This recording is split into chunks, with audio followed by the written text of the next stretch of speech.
Assalamualaikum warahmatullahi wabarakatuh. Perkenalkan, nama saya Siva Peritusada dengan NPM 2300297. Di sini saya akan menganalisis kasus pencabulan terhadap bayi usia 4 bulan di Cirebon.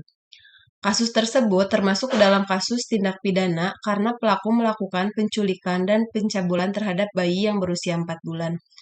Pelaku melakukan aksi penculikan dan pencabulan karena sakit hati cintanya ditolak oleh ibu korban. Pelaku mengaku memiliki perasaan jatuh cinta kepada ibu korban, namun perasaannya ditolak mentah-mentah oleh ibu korban tersebut. Pelaku membawa bayi itu ke sebuah ladang atau pekarangan. Di lokasi itu, ia malah mencabuli dan meninggalkan bayi itu tergeletak beralaskan kardus, tanpa pakaian di sebuah kebun. Jarak kebun itu tidak jauh dari rumah korban, sekitar 300 meter. Kasus ini terungkap berdasarkan hasil visum dari pengakuan pelaku. Akibat perbuatannya, ia dijerat dengan pasal 82 Junto pasal 76E ayat 1 Undang-Undang Republik Indonesia nomor 17 tahun 2016 tentang penetapan peraturan pemerintah pengganti Undang-Undang nomor 1 tahun 2016 tentang perubahan kedua atas Undang-Undang nomor 23 tahun 2002 tentang perlindungan anak menjadi undang-undang. Setiap orang dilarang melakukan kekerasan atau ancaman kekerasan, memaksa, melakukan tipu muslihat, melakukan serangkaian kebohongan, atau membujuk anak untuk melakukan atau membiarkan dilakukan perbuatan pencabulan. Pelaku tersebut diancam penjara minimal 5 tahun dan maksimal 5 tahun. Unsur-unsur tindak pidana yang terdapat dalam kasus tersebut yaitu yang pertama, adanya unsur subjektif, artinya yaitu melakukan penculikan dengan sengaja. Yang kedua yaitu perbuatan melawan hukum, yaitu tindak pidana pencabulan yang dilakukan pelaku termasuk ke dalam perbuatan yang melanggar kesusilaan atau perbuatan yang keji. Yang terakhir yaitu tindakan pelaku tersebut termasuk ke dalam suatu tindak yang dilarang oleh undang-undang atau perundang-undangan, dan jika tindakan tersebut dilakukan, maka pelaku tersebut akan mendapatkan sanksi hukum.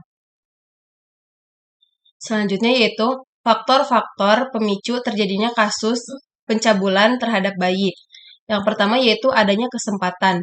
Pelaku memanfaatkan situasi di mana semua orang sedang tertidur sehingga mudah bagi pelaku untuk melakukan aksi penculikan tersebut.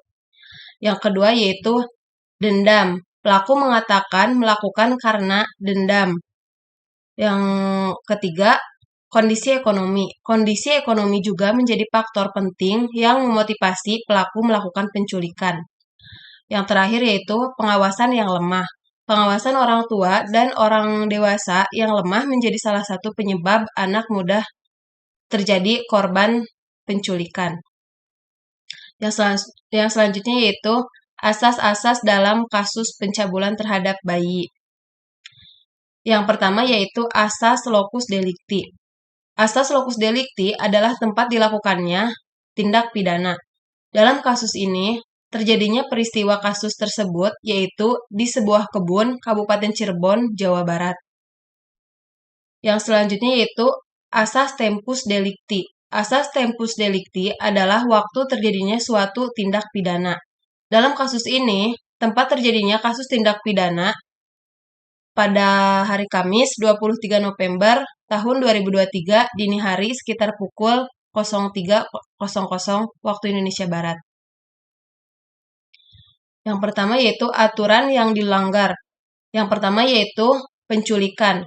Pasal 450 Undang-Undang Nomor 1 Tahun 2023, setiap orang yang membawa seseorang dengan maksud untuk menempatkan orang tersebut secara melawan hukum di bawah kekuasaannya atau kekuasaan orang lain, atau untuk menempatkan orang tersebut dalam keadaan tidak berdaya, dipidana karena penculikan dengan pidana penjara paling lama 12 tahun. Yang kedua yaitu pasal pencabulan. Dalam pasal 13 ayat 1 Undang-Undang Nomor 23 Tahun 2002 setiap anak selama dalam pengasuhan orang tua, wali, atau pihak lain manapun yang bertanggung jawab atas pengasuhan berhak mendapatkan perlindungan dari berbagai macam perlakuan. Yang selanjutnya yaitu unsur-unsur subjektif dan objektif. Unsur-unsur subjektif dan objektif berdasarkan pasal 450 Undang-Undang Nomor 1 Tahun 2023 yaitu yang pertama, barang siapa atau setiap orang. Yang kedua, melarikan orang dari tempat kediamannya atau tempat tinggal sementara. Yang ketiga, secara melawan hukum dengan membawa orang itu di bawah kekuasaannya atau orang lain. Yang terakhir yaitu menjadikan dia dalam keadaan sengsara atau dalam keadaan tidak berdaya. Yang selanjutnya yaitu unsur subjektif dan objektif berdasarkan pasal 13 ayat 1 Undang-Undang Nomor 23 Tahun 2002. Unsur-unsur yang dilanggar yaitu yang pertama unsur kesengajaan, yang kedua merencanakan terlebih dahulu, dan yang terakhir melanggar hukum. Cukup sekian dari saya. Wassalamualaikum warahmatullahi wabarakatuh.